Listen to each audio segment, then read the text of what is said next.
When I first joined the Department of Agriculture, Fisheries and Forestry, I felt it was really important that we tried to get together all of the various elements of the department, because various divisions were spread around in different parts of the island.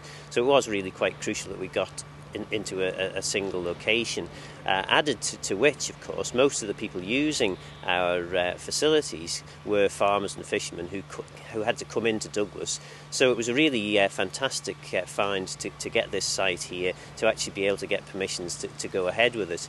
The overall cost of the project was 5.3 million, which in itself was a substantial sum of money, but the capital cost to government per annum for that build's around about £200,000, and we were paying £200,000 to rent a property from the private sector.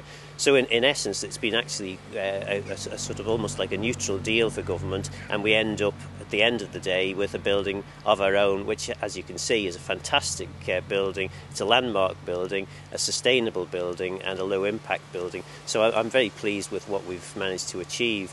We managed to bring together, as I say, the main bulk of the staff of the old Department of Agriculture, Fisheries and Forestry, now DEFA, all into that one building. It also, clearly with it being a sustainable building and a low energy use building, is going to reduce over a reasonably short period of time the running costs to the department, and of course the whole building is heated by wood chip, which is sustainable fuel, and an excellent way forward, I think, for the island.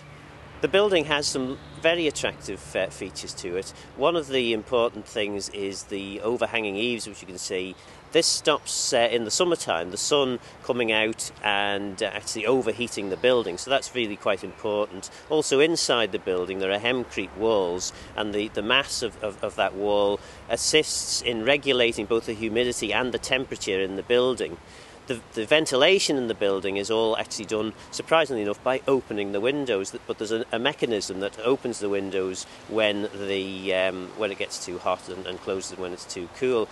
Instead of having very expensive mechanical systems to pump air all the way around the building. So I think it's a really good building. There's some really fantastic elements to it. Also, as we can see, there's a lot of wood in the building, which again is a very sustainable building source. So it's a low impact building, it's an environmentally sensitive building, and I'm very pleased with the way it turned out.